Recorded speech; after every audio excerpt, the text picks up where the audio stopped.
I honestly think having the passion and showing your passion and, advertising your books and marketing your books, that's one thing for sure. And I think what the key to it, to like unlock the marketing side of it, to make it sound like it's not too like businessy, like sell my book. Talk about the passion behind it. Why did you create this story? Why do you love it so much? Why will readers love it so much? When you draw from the emotional side of it, I think that really opens up to readers, and it shows the vulnerability and the passion towards it. And that's what readers really love to see. Welcome to the Stark Reflections on Writing and Publishing podcast. There has never been a better time for writers. More information, options, and opportunities are available to you, but navigating these requires insight. Join Mark Leslie Lefebvre as he draws upon more than a quarter century of experience as a writer, a bookseller, and a trusted book industry consultant to explore and reflect on the writing and publishing landscape to help you make informed choices on your writer journey.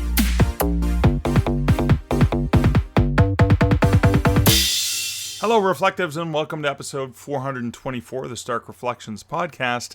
This is your host, Mark Leslie Lefebvre. In today's episode, I have an interview with Jessica Rampersad, aka Jess Beyond the Pages. Jessica is experienced in social media management, content creation, and editing, and she helps authors and brands elevate their online presence. She specializes in building engaging digital communities, coordinating book launches, and crafting compelling content strategies. She shares tips as well as areas where authors sometimes get social media strategies wrong, as we talk about these topics and more. And that's coming up later in this episode. But first, let's hear a word about this episode's sponsor. This episode is sponsored by ManuscriptReport.com. If you're frustrated and struggling with looking for ideas on how to promote your book, why not use the book itself to generate that content? You've already done all the hard work putting this together, getting it edited, etc. Sometimes it's that sales copy that we can just overlook, but it's right there in your manuscript. If you go to ManuscriptReport.com, you load your PDF of your book in, and within half an hour, you'll get about a 20 to 25 page report. It kind of breaks down your novel in various marketing aspects. Now, one of the things you get from this is, and we talk about this in this interview with Jessica, is you'll get the trope map. Yeah, you'll get the tropes for the books as well as the themes that you can draw trope maps from. It'll also identify your target audience for the book. It'll write some basic sales copy, give you keyword suggestions, and it'll also give you short blurbs for the various different audiences and sales pitches for your book. It'll even write a rough draft press release that you can adapt into your own marketing. I've used Manuscript Report for numerous books of mine, and it's really helped me revise and adjust not only the keywords I'm using for my books, creating some of those trope maps, as well as some of the sales copy that I'm using, both for my book descriptions as well as in the ads that I'm running for my books. You can check this all out very simply over at ManuscriptReport.com, and if you want to save $5, you can use my affiliate code MARK5, M-A-R-K, the number 5. That'll save you $5, and yes, it is an affiliate code, so I'll also get an affiliate income from that.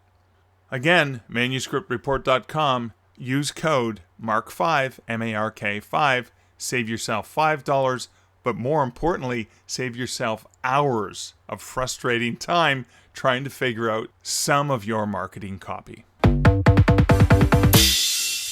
Okay, taking a look at some comments from recent episodes. So over for episode 422, Writing, Humor, and Teaching with Patrick McPhee, Edwin Downward over at starkreflections.ca in the comment section said, I'm reminded of my Chem 11 and 12 teacher who made a big deal about not needing to memorize all the details that were being presented.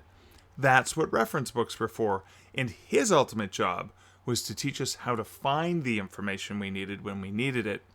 That class never had closed book tests.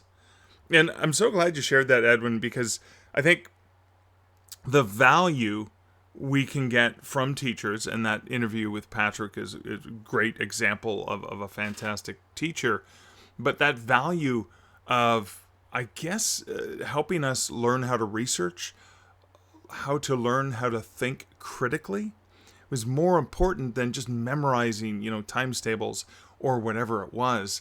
I remember some of the better instructors and professors that I had in university, for example. Again, they were open book tests because, if I can't remember the name of a character, why should I be penalized as I'm trying to write an essay for my exam for this English class? Yeah, the book's right there. You can't remember the name of the character, you can look it up. I mean, what are you going to do? Read the whole book in the time of the exam? No, the professor didn't want us to have to memorize elements or character names or anything like that. He wanted us to understand the book and be able to think critically about what we were reading. I think that's what's missing from a lot of society today. And I think a lot of the issues we have in the world is that lack of critical thinking. So good on your chem teacher in high school, Edwin. Good on you for recognizing that. Good on teachers like Patrick. And good on those who apply critical thinking skills and being able to learn how to research and how to look things up rather than just memorizing things by rote. Thank you for that comment, Edwin. And for episode 417, Embracing Your Passion for Creativity with artist and author CL4s, over on YouTube, Stace Johnston said, Sherry is such a good example for people who dabble in multiple creative disciplines. It's inspirational. Thank you for featuring this guest, Mark. And I thank you, Stace, for this. Stace, of course, also being a multi-talented creator. Stace, who is a brilliant writer, but also a brilliant songwriter and performer. I have had the pleasure of seeing Stace perform live. I've seen some videos, even just recent videos of musical things that Stace has put together. And yeah, another reminder, which reminds me, Stace, I got to have you come on the podcast so you can share some of that awesomeness with my listeners. But thank you for that comment. You guys can leave comments for any episode over at starkreflections.ca or places where it gets posted to, like YouTube, etc. I do try to find the comments so I can react to them. Most easily, I can find them at starkreflections.ca as well as over at YouTube, because there's an easy way for me to go into my dashboard and see what the comments are. Sometimes on the socials, I don't necessarily catch them all the time. So my apologies for those of you whose comments I did not pick up. But I do love hearing what you're thinking about, your comments, your thoughts, your reflections when you're listening to the episodes, because it reminds me that we're all learning and we all learn or focus on different things. And I love to know what it is that you got out of those episodes. So that's it for the comments. I'm going to play a bumper and do a personal update. Personal update. I am recording this on Thursday, July 10th. It's going to be, this is just an insane summer for travel for me. I am not getting much of my own writing done. I just have stuff. I'm doing presentations. I'm putting together for Draft to Digital. I'll be doing one at Romance Writers Association next week. I get to Niagara Falls, Ontario, so it's not too far from home, but I get there Wednesday through Saturday, and then I'm done Sunday. I'll be coming back on Sunday, and then a trip out west. And but prior to that, this weekend, Saturday, I'm doing a presentation for Rose City Writers, and on Sunday, I'm going to be at the West Avenue Cider House, just off of Highway 6 between Guelph and Hamilton. And this will be, I think I missed last year because I was graduating from Western Colorado University, graduating from the master's program there when it was happening. But I have gone to it several times. This is an outdoor fair at this wonderful cider house, beautiful gardens and property. There's going to be 60 vendors there, and there's going to be arts and crafts, and there's going to be a guest appearance from Superman and Elsa. So it's meant to be very family friendly, although I do have a lot of books. Most of them are not family friendly. There will be people there that have kids books and family friendly books as well. But it's going to be a really wonderful event. I'm looking forward to that. But yeah, there's lots of travel. Liz and I are going to try and get a short camping trip in sometime before I get to Niagara. and that'll be a weird one where I'm camping but just working remotely using the hotspot Wi-Fi. And then yeah, after that, I'm hanging out with my kid Alex for several days. When Alex has taken a few days off work, so we'll be doing some stuff together. And then I'm off to Victoria to go see a beautiful granddaughter and spend some time with Liz. And Liz and I will be driving her car back. Well, I won't be able to make it all the way back to Ontario because our house sitter, looking after the dog and the cats, has to vacate by the 30th. So I'll be coming home late on the 29th. So I'm just getting in probably after midnight, etc. And not only that, but then on the Thursday, on the 31st, I'll be picking up Kevin Anderson from the Toronto airport, and we're going to be going to the Rush Fest in Toronto at Massey Hall. And it's going to be good times. And then while Liz will be, I think I'm gonna make it as far as Calgary with Liz, which isn't that far from the west coast. So we'll be traveling together for a few days. Victoria, Vancouver, and then Calgary is where I'll be picking up a plane, and then Liz will be taking her time to just sort of enjoy checking out the country on her way back, bringing the car back. And so it'll just be Kevin and I will be doing the Rush Fest. But speaking, Rush Fest was in Toronto at Massey Hall. That's going to be fun times. Kevin's a guest of honor there. But last night on July 9th, Liz and I got to see Weird Al Yankovic. And it was the only stop in Canada on this particular tour. Bigger and Weirder, I think, is the name of the tour. And Puddle's Pity Party opened for Weird Al, a phenomenal performer and very fitting. And honestly, Weird Al is one of the best performers I've ever had the pleasure of seeing. Liz looked it up and she said, well, the last time we saw Weird Al together, well, the last time either of us saw Weird Al was 10 years ago in Hamilton. And we saw Weird Al at a much smaller venue. This venue we were at was, 15,000 people sold out at Budweiser Stage, which is basically where Ontario Place is/was in Toronto on Lakeshore. And oh my God, what an incredibly powerful show. I know if you're not familiar with Weird Al beyond the parody stuff, I mean, Weird Al is a multi-talented, brilliant mind and brilliant performer. And I mean, one of my favorite songs of all time is actually an original, even though it's a parody of a 50s doo-wop song, One More Minute. That is an original Weird Al song, and it's funny, and I love it to death so much. But I mean, obviously, the parodies are just incredible, and the costume changes and all of the energy of the performance was just absolutely phenomenal. If you ever get a chance to see a performance or Weird Al, I mean, he's 65 now, so he's probably going to slow down a little bit maybe in the next 10, 15 years. So if you get a chance to see Weird Al, do take advantage of that. But that's it, sort of for personal update stuff. I want to get into the interview with Jessica because I want to share her awesomeness with you. And that awesomeness is coming up right after this bumper.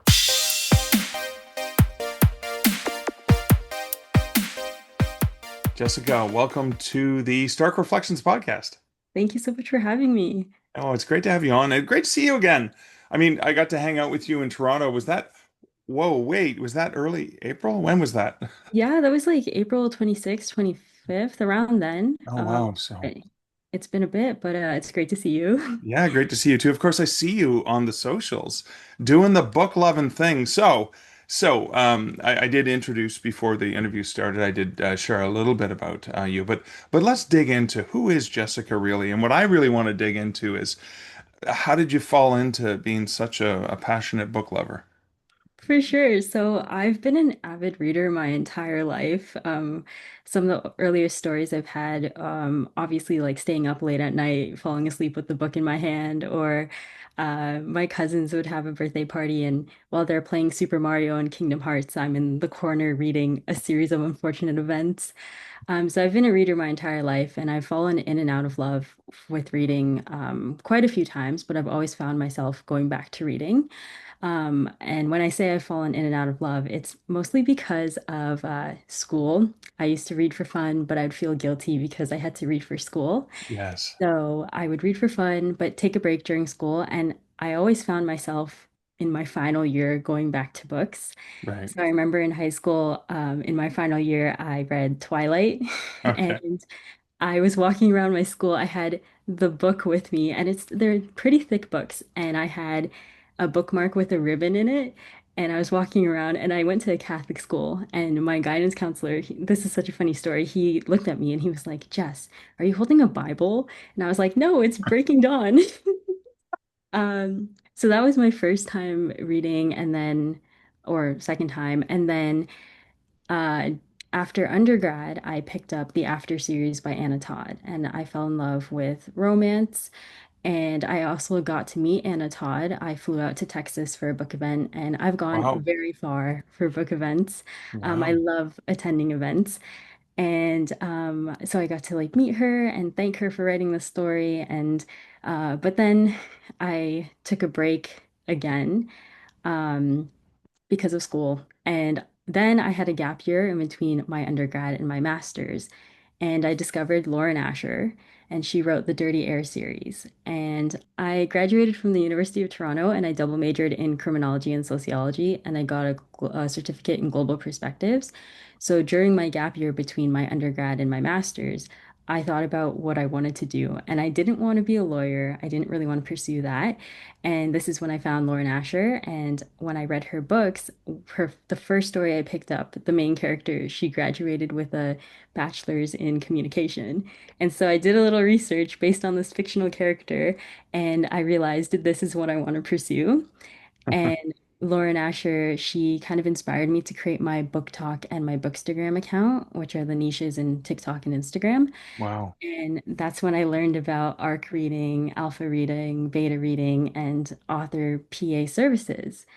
So that's when I created my author services business. And so I'm a content creator, and I also do personal assistance for authors.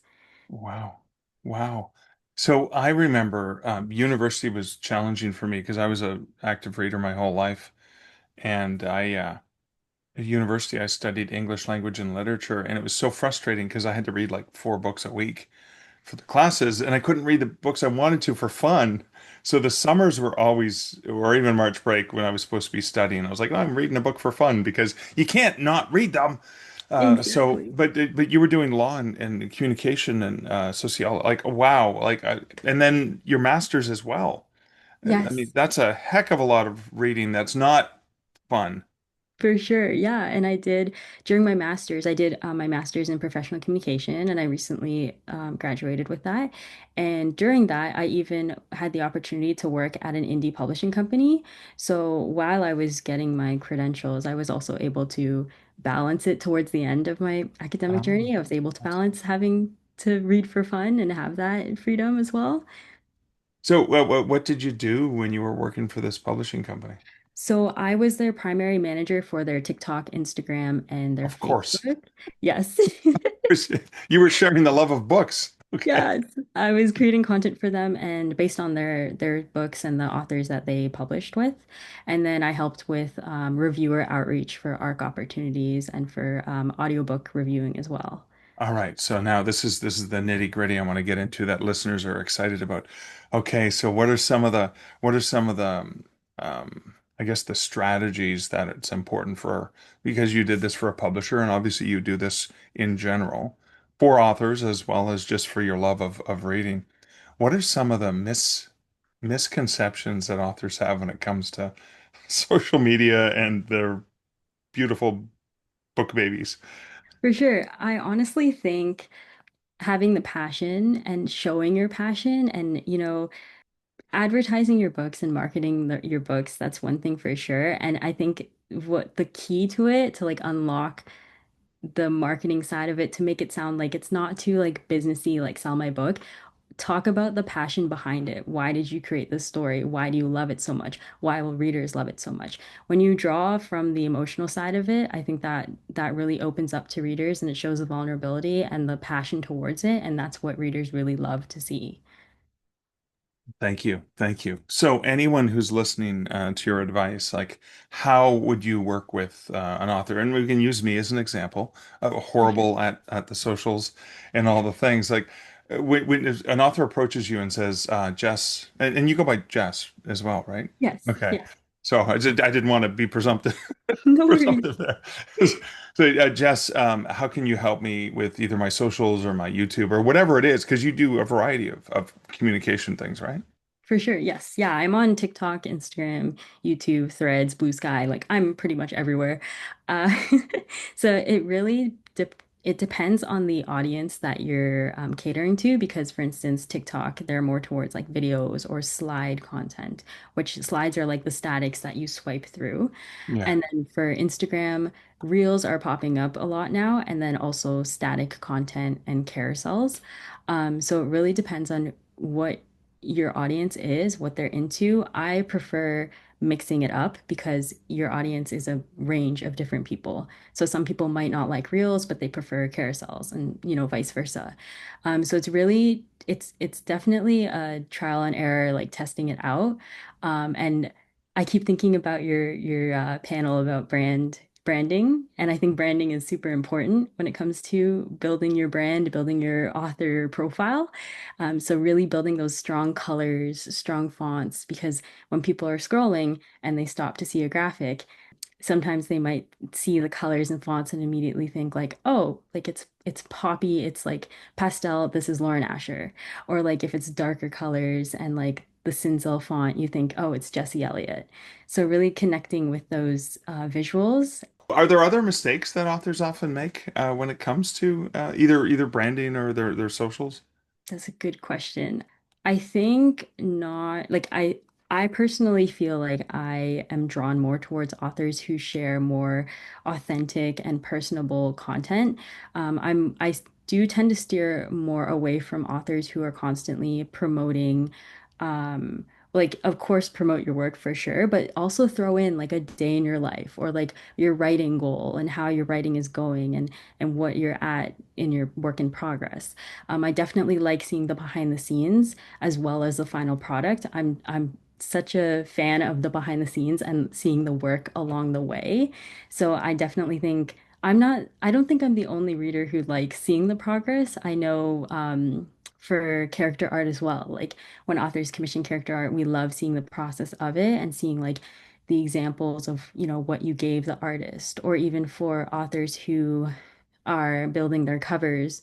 We love seeing like Jessie Elliott posted this the other day. She shared her multiple like possible covers that she could have had for her final product, and then she had the final cover, and she asked us like, which cover do you prefer? Which would you have preferred? And I love seeing the process and the like possibilities and the deleted scenes and things like those. Okay. So, Eliot's an author you already admire and know about, so therefore you look forward to, which I think we do. If we like an author, oh, cool, they're sharing something fun. Yay, it's a treat, right? It's something. For How sure. about how do you discover, apart from falling into I'm going to spend 5 minutes doing a quick post and then I spend half an hour looking at videos that come up in my feed. How do For you sure. discover new writers? Is it just by happenstance, by serendipity via the algorithms? Sometimes it's by the algorithm, but other times it's also by word of mouth of my mutuals and fellow readers who are like recommending their books and recommending like what they're currently reading. Okay. Um, I have been in a few book clubs as well, so those during the book clubs, they usually introduce new books for the month that I haven't heard of sometimes. So that's where I learn about it. And then, of course, like scrolling through your For You page and scrolling through your news feed, you'll find new authors and new stories. And then attending events. I go to so many events where I meet authors who are attending for their friend who the launch is about. And I'll Yeah. like talk to them. Going to events, going to signings as well, and going to like conferences as well, like the Toronto Indie Author Conference. Yeah. And there was also Pages and Pleasures in Hamilton, Ontario, a couple weeks ago, where I met a ton of new authors. And just by going up to their booth to introduce yourselves and say hi to them and just like make those connections there. Oh, that's really cool. All right, so you do services for authors. Let's first list the services that you do. And then maybe we can get into some of the logistics about how an author might work with you. For sure. So I offer manuscript and editorial services. So that's things like alpha reading, beta reading, proofreading. And then I also offer social media marketing and outreach. So this is like content creation, promo tours, like for cover reveals or release days. And then a lot of outreach. So like influencer outreach to help post on socials or reviewer outreach for ARCs and audiobook ARCs or ALCs. And then I do newsletter creation and Wait, management. ALCs, what's an ALC? Oh, it's a audiobook or audio listener copy. Audiobook. Oh wow, okay. I'd never heard Yeah. that term before. Okay, an ALC. Yeah. It's either advanced listener copy or audiobook listener copy. Oh I'm pretty sure wow. it's advanced listener copy. Advanced listener copy. For That makes art. complete sense. Yeah. Advanced reader copy, advanced listener copy. I would just Yeah. say it's an arc of an audiobook, but ALC it makes more sense. For Sorry. sure. Sorry, I'm learning every day. Okay. Yeah, there are so many acronyms in the book world, like TBR, and then all the different like MF and MM and Oh no, MC. no, my TBR is massive. Let me tell you. It's been growing for decades. And then I also do like newsletter creation and management, website creation, social media management. And then I sometimes do branding services. So like really narrowing down on the author's brand, trying to figure out like what what colors, what fonts they want to use, and then creating content through that. And then other services could be like pulling quotes to create content. And I'm a jack of all trades. Like if someone comes to me and they're like, I need help with this, I will be like, okay, like let me look into it and see what I can do. I'm definitely flexible and I love learning and I love to do new things, try new things out. Like one of my authors, she wants to set up Shopify. I have never used Shopify before, but I'm researching and I'm looking forward to learning more about it. Okay. All right, that's cool. So I want to go back to you do some reading as well, early reading services as well for especially because an author may say, "Hey, I have this new book, but I don't have an ARC team. I don't have early readers." So this is a Yeah. service where he's like, "Hey, I that's what I do. I can help you with this."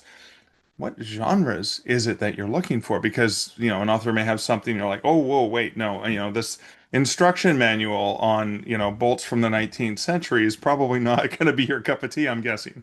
Probably not one of your preferred reads, right?" So I mean, I never say like never say never. I'm definitely open to reading new genres and new stories. Like I previously worked with a memoir author, even though I specialize in romance, thriller, mystery, like dark romance, like that's my area. Right, yeah. And I do build ARC teams and street teams, and I also do like one-off like reviews where they just want a set of readers for this one book and then it's done. Like they don't want to build the long-term team. Um, Right. so I do focus on mostly romance, mystery, thriller, and I Okay. have a master list where I've built, I think there's 300 readers on it now, and I will email out opportunities to them, and if that's something they're interested Wow. in, they'll sign up for it. Oh, so let's say, for example, it's something that's outside of your wheelhouse, but someone on that group might be interested. Okay. Yeah, yeah, for sure. Yeah, I have like a list of different genres and then they choose what genres they're interested in and then I'll send arcs that like might be something they're interested in. I also send them like arcs that they may not be interested in just to see if like maybe they are interested or they found the blurb interesting so they want to look more into it. And then the PA community is very collaborative. I'm in a few group chats where if someone, has a story that they don't really think their audience will like or like an author that they don't think their audience likes that genre, they'll send it in the group chat and then see like if anyone else can help find readers for it. So it's Okay. very collaborative. Okay, cool. And then the personal assistant stuff that you do, is it mostly social media, or I guess does it kind of you adapt for who you're working with? For sure, I do adapt for who I'm working with, and I do different tasks for different authors. Like for instance, one of my authors, I do a lot of tax admin work. So I do like administrative work. Okay. I do social side and also administrative, and then I do like email related things. In your conference, you mentioned sending out press releases for your release, and I just did that for one of my authors. Oh, cool. Yeah, and she got called back by two two of the, I think I sent it out to four, and two people had responded That's a back. good hit rate, 50% hit rate. So Yeah. you must have done a brilliant job with the press release. So you actually helped them draft it and send it out? Yes, so I will draft it and then she reviewed it and then I sent it out for them. So, yeah. Okay, so we've talked a lot about arcs and advance and ahead of time and early readers and beta readers and stuff like that. But I know that a lot of my listeners have books that have been out for years, decades even, maybe. I don't know. Um, is it useful to take something that was published 5 years ago, 6 years ago, last year, whatever? It's not a new title. It's not a front list title. And actually breathe new life into it. Is that something that you do for authors? Because I'm sure a lot of my listeners will be in that boat going, "Yeah, but the book came out 5 years ago. I don't have an advanced reader's copy." No, for sure. That is definitely what I do. I have a few authors that I've been doing that recently with. One of them was audiobooks that were recently, or not recently, they've been published. So I was searching for audiobook listeners to read and review it. That wouldn't be an advanced listener copy. It would just be a reviewer copy at that point. Right. Okay. And then I had another author reach out to me for a reviewer opportunity of a book that was released a Okay. while back. And I have another author who has a very large backlist and she's offering her books for reviews. So I've been working with her to gather readers and reviewers for those as well. So it's definitely a good idea if you're looking for new reviewers and getting new sets of eyes and like, you know, picking up the book again from the past and like bringing it out again. Okay. So how does that work? Because I mean I see behind you. You can see books behind me. I can see a lot of books behind you, but I can see you have piles like I have piles all over the place. Are those copies of things that people have mailed to you because you're an influencer and they're like, Jess, you have to have this book? I mean, you probably get for every 100 books you receive, you can only look at 4 or 5 of them, I imagine. Yes, a lot of the books I've received are behind me, except this, as you can Yeah, see, like there's these colorful books here. This yeah. is my Lauren Asher collection, Of and course. yeah, some of them have been gifted to me through like the PR company, but some, like the German editions, I purchased them myself, Right. because I love her. Like she's been a huge But part would of. you read German too? No, Just collector's items, right? yeah, just Okay. collector's items. All right, that is a fan. Like I'm just buying it just it's a trophy. I don't even read German, but look, I've got it, baby. Okay, I love that. That is such a book nerd thing to do. Thank you. I've Yes. never done that at all. No, for sure. I think Lauren Asher will be the main collection that I'm collecting everything for, and then also Jesse Elliott and J.A. Carter, a few other authors that I'm like diehard fans that I will collect all the editions for. Okay, I want to put you on the spot, and don't worry, you're not hurting my feelings. It's not a bad thing. But you saw the talk that I did on author branding at Toronto Indie Author Conference. Um, I must have missed some things, or I must have misinterpreted or got some things wrong. What were some things that I could have improved on, or that I should have mentioned? Since I'm talking to a professional here. That's a good question. Oh, well, one question I had for you was for your branding because you have multiple, like you have various ats for your usernames. Yeah. So are they all within like you have your like I don't know how to ask this. Are they specific to each brand, or even within that brand, do they vary slightly? Yes.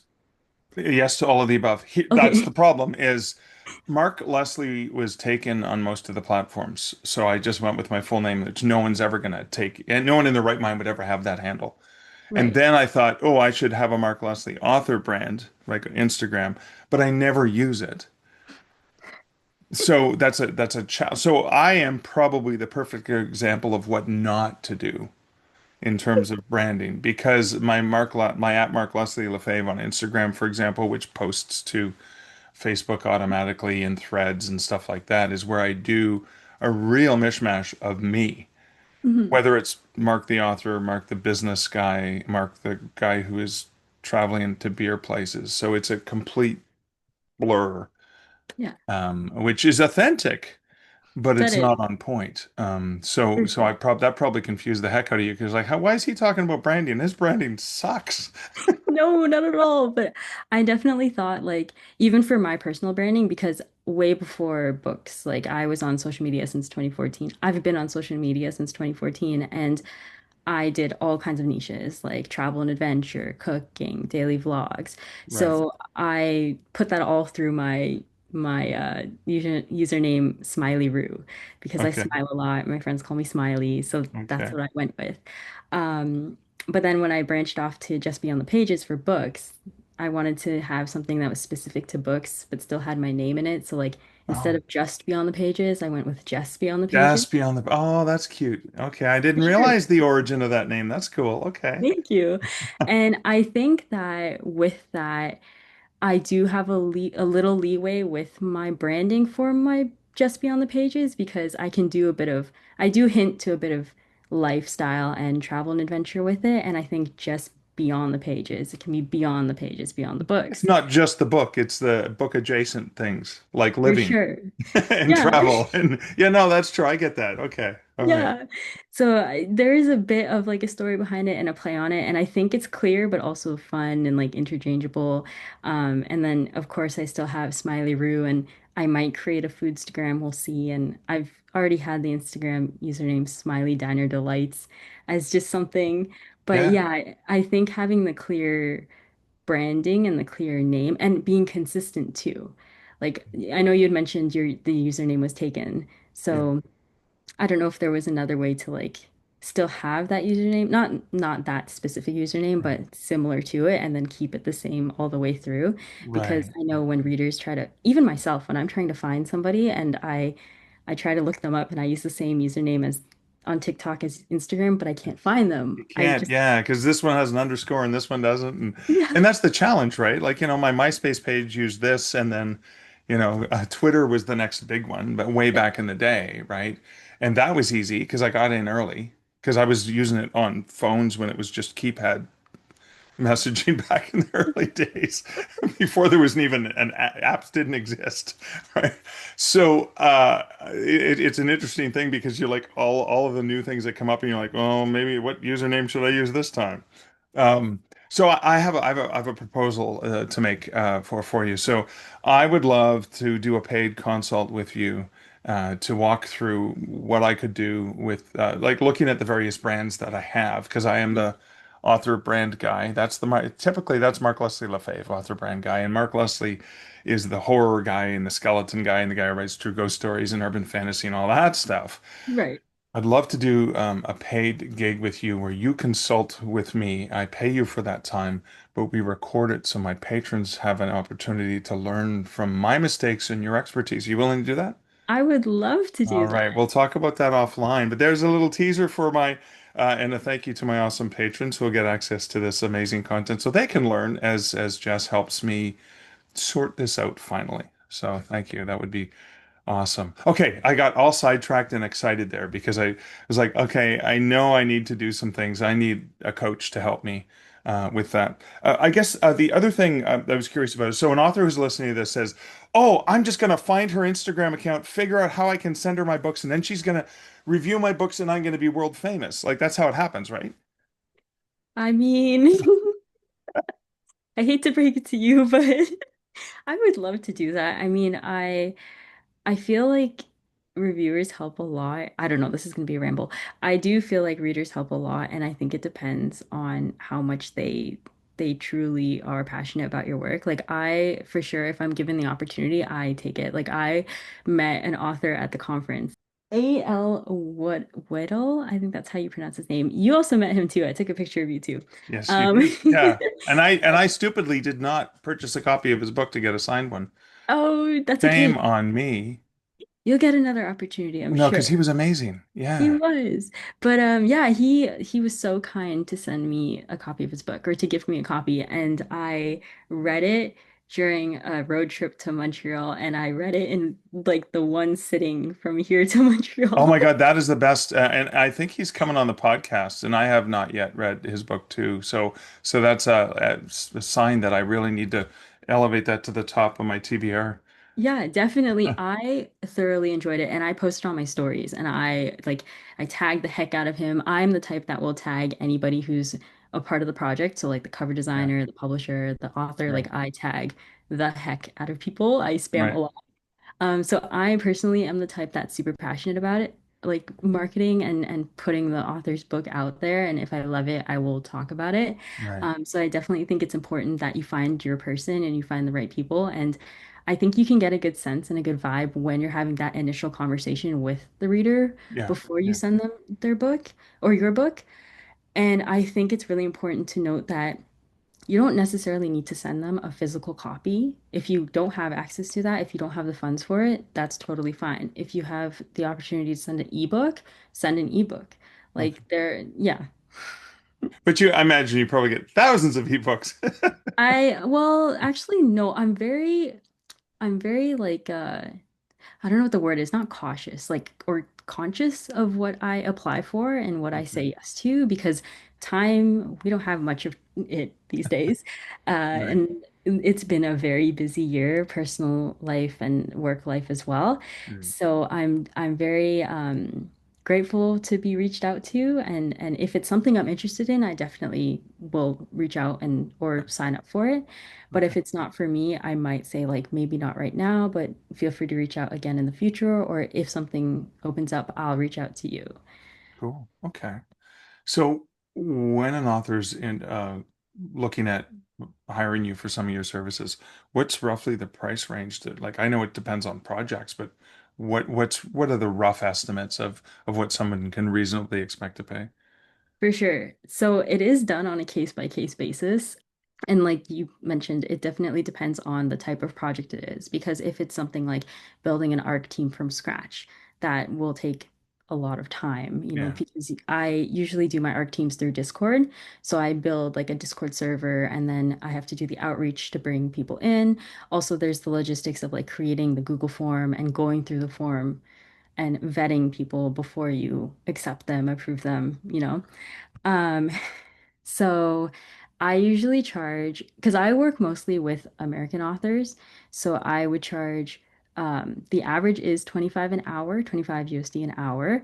And then I think for the Canadian rate, the currency, it's like $30.66 or something. Yeah, it's But I like 30 usually, and change. Yeah. yeah, I just round down to 30. Just keep it even, keep it simple. Yeah. And I'm very flexible too. I'm open to negotiation. I definitely, talk on a case by case basis. If you're a smaller author, then I wouldn't want to charge that much because, you know, um, it's very much like based on who you are, who your following is, where you're at in your author career. I see that. So the problem is you're too generous. That's the I'm trying to because be like welcoming and open, and I don't want to take advantage of people. I don't want them to take advantage of me. right, I'm very much like I want a positive partnership and right, a positive collaboration. And if like I'm open to working with anyone, no matter their case, and I don't right, want to like be at that point where I'm like creating obstacles or like losing opportunities because I'm always down for opportunities right. and new doors and such. So And also when you're doing something that you love so much, that in and of itself is a bit of a perk. for sure, for No, sure. I'm blessed with that No, for as sure. well. I So, know. all And right. I'm So again, I'm going to put you on the spot a couple times here, but don't worry. I'm not going to ask the question that people like you and I who read a ton of books like answering because it's impossible. It's like I'm not going to ask what your favorite book was, but I'm going to say of books that you've read in the last year, what's one of the many, many, many books that you've loved and admired? What's one that really stuck out with you? And why? Like, what was it about either the way that you discovered the book or something about the book? I mean, you talked about A.J. Weil's book, and that you read it in 4 hours. You just couldn't stop. yeah. Hopefully, someone else was driving while you were reading. Yes. Or Yes. you're listening to the audiobook. That's okay. But is there something like that? So that's a standout one. And I'll have a link to this author in the show notes at starkreflections.ca so people who are interested can check him out. But yeah, what's something that sticks out for you in that way? For sure. Okay. Hopefully, I don't sound biased when I say this, because it is The Devil's Waltz by Jesse Elliott. And Okay. It is, I've heard of this Jesse Elliott you've spoken of. The yes, Devil's Waltz. Okay, all it's right. here. I have my book right beside me for the viewers. Oh my God, that's gorgeous. That's Yeah. gorgeous. And Okay. the second book recently came out too, The Devil's Oh my Crown. God, those are so beautiful. Who publishes those? Inimitable Books, and I Okay. can't remember who the cover artist is, but I will let you know after Okay, the thank you. call. Yeah, cool. But yeah, if you like Buffy the Vampire Slayer and Supernatural, you will love this book. Okay. And it's a paranormal romance, dark romance. It's about a girl who was a part of a demon hunting family. However, her sister was attacked by a demon and she loses her sister. So she walks away from demon hunting. And then one day she encounters a demon again, and this guy saves her. And she thinks he's a hunter, only to find out that he is the Prince of Hell. So there's a bit of lovers to enemies to lovers vibes. Okay. There's a whole other list of tropes, and the snarky banter. Jesse writes really good snarky banter, so that's Okay. one thing that I remember from that book and from that series. And it's going to be a trilogy, so the third book will come out sometime next year in 2026. Oh boy. And then the trifecta of Yes, the oh, there. That's awesome. Cool. So speaking of tropes, I've seen on social media, I've seen the visuals of the front cover with the little curly arrows in the tropes. Is that still a thing that readers tend to resonate with? for sure. Yeah, I call it like a trope map type of Trope map. graphic. Okay. All right. Yeah. And I make those for my authors all the time. Like that is pretty much the starter kit when I introduce the whole idea of like branding, building your brand. Like when you post about a book, you want to post, the trope map, the blurb, order links, things like that. I really love the trope map because it's like a bite-sized infographic, if that makes sense for Okay. readers, just so they get that like quick understanding of what the book is about, and then they can swipe to read more on the blurb or read the caption. So I definitely think it's a good graphic, and I don't think it will ever go out of style or out of trend. Okay, cool. Well, thank you for that. All right. So, as we get close to wrapping up the end of the interview, I want to ask, as you were first getting into this business compared to where you are now, what's some advice that you would either give to yourself getting started as someone who wants to work in the book industry in this way, or potentially to beginning authors who are like, I don't know what to do. I'm scared. Marketing is a swear word. Stuff like that. Like any advice you would want to offer. That's a great question. I hope that other authors, other author PAs that work together, I hope that they understand the importance of building a really positive partnership and collaborative partnership. I think it's super important to have that communication and that open communication, but also respecting boundaries too. And I think that it's it's such a collaborative game, I feel. And I don't think it's a competition when it comes to this because, you know, Jesse Elliott had said in the interview for the Toronto Author Conference that authors will like ask each other questions and be there for each other. And I do think that's really important for authors who are up and coming and even for PAs too. Like in my group chats, we're always asking each other questions, or if we have an author who is looking for a newsletter swap, we'll ask in the chat, like, does anyone want to do a newsletter swap? So I really think the collaborative aspect is super important. I also think another really important thing is giving recognition and the importance of, showing your appreciation and love for one another, whether that's like an author PA relationship or even with authors giving back to their readers and things like thanking them, whether that be like a quick thank you message in the comment section of their post or for PAs. I'm bringing up Jessie Elliott again because for The Devil's Trials, she mentioned me at the back of her book. Oh, really? Yes. So even like including your alpha beta readers in the acknowledgement section, like that plays a huge role and that really feeds into their passion and their love and that's what keeps them going and like interested and want to continue reading for authors too. So for Jessie Elliott, she had said, um, to my lovely assistant Jessica Rampersad for keeping me organized and taking things off my plate so I can focus on writing the next book. You're an absolute rock star. Never leave me. Wow. How mean of her to say that. Wow.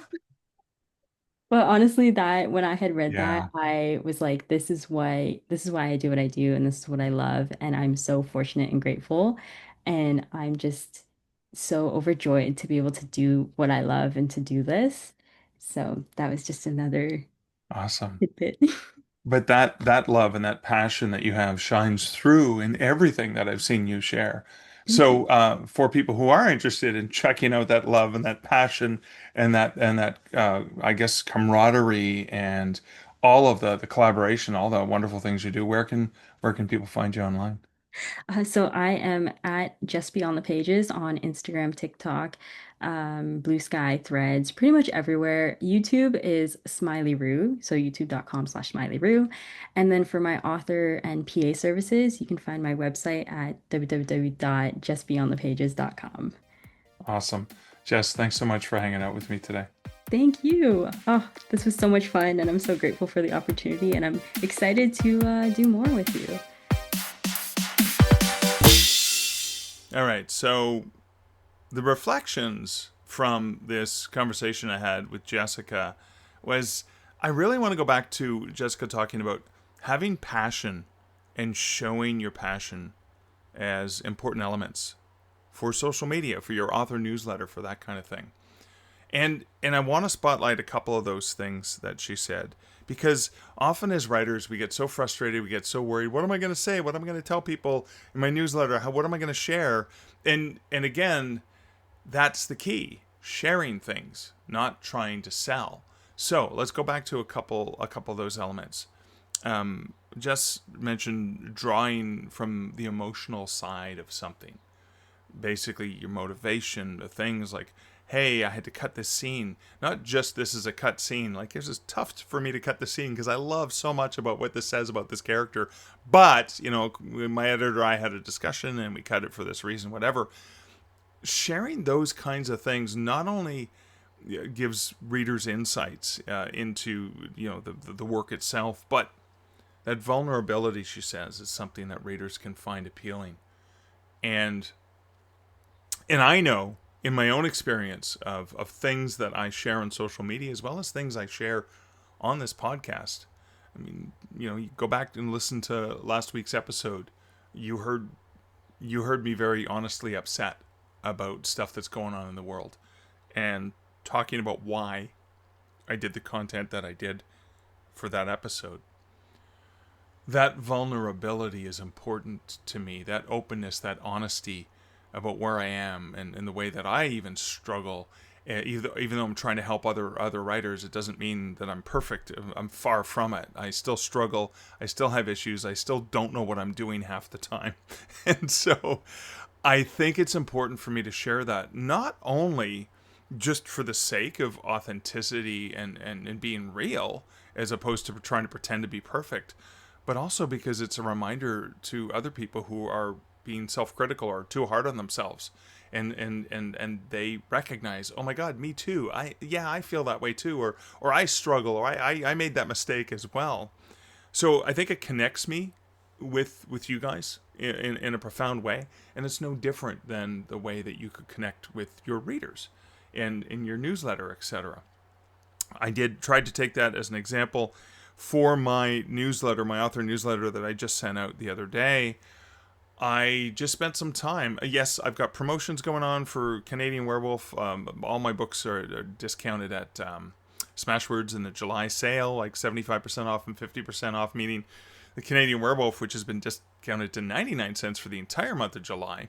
When I started off with the Canada Day promo, I thought, I should let my readers know in case they haven't read this book, because not only can you get it 99 cents anywhere or free at the library, but on Smashwords it is free because of the way that discount works. But instead of really, yes, the behind the scenes stories, yeah, it's on sale. If you haven't checked it out, check it out. But I shared why I set these novels in New York. I shared why I love the city so much, which started with Spider-Man comic books. And then I get into, Liz and I getting married in New York and why we got married in New York. Like why we love the city, why we love Central Park so much. And of course the inside scenes of, well, we got married near the Bow Bridge, which is, where Michael normally changes into a werewolf, which I, of course, had to mention to Liz just as we were about to get married. She's like, really? Could you just let the book go for, your writing go for a little while? I'm like, no, it's with me all the time. But that's the reality of, so what I shared is, this is some of the reasons why I love New York so much and why I set this character. I put this character and set this series mostly in New York City. Did that resonate with readers? I don't know. I haven't heard back from anyone. I did get, as I always get with every newsletter, I get, half a dozen unsubscribes. Well, I guess it's not for them. And that's fine. Because they're not my people. They don't care. They don't want to hear these things. And I really don't want them on my list if they're not interested in that kind of stuff. In any case.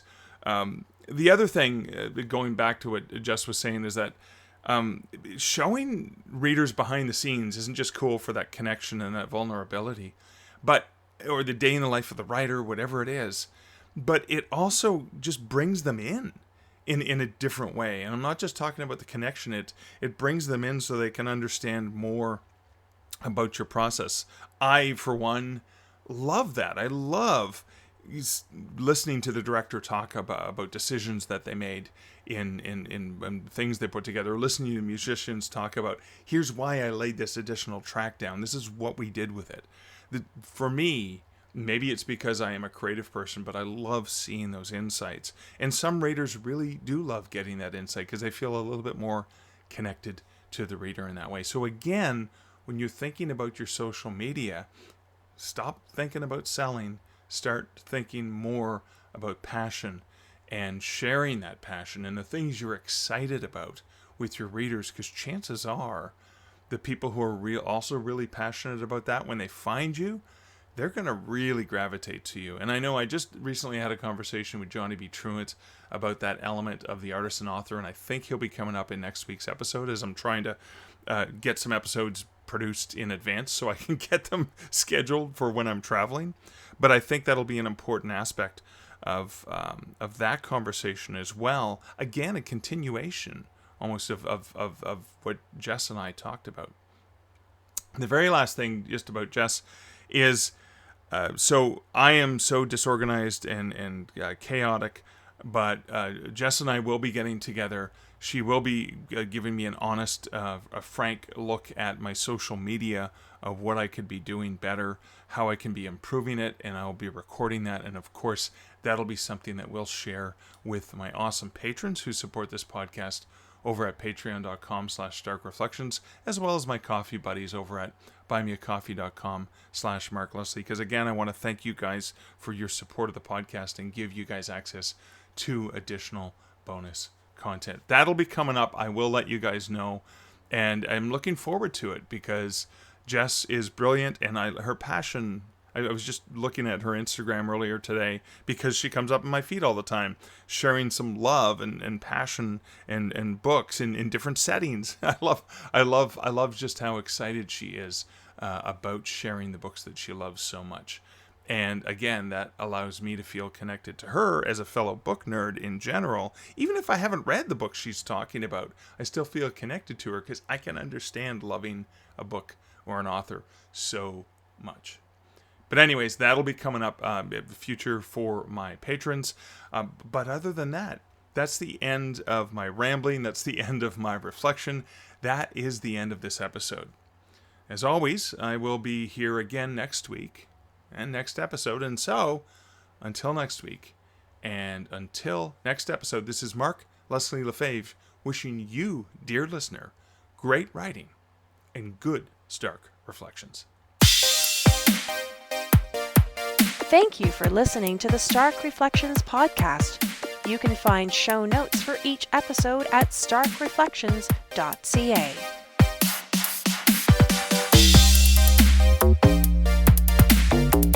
The music for this podcast, Laser Groove, was composed and produced by Kevin MacLeod. Check out more of Kevin's great music at incomptech.com.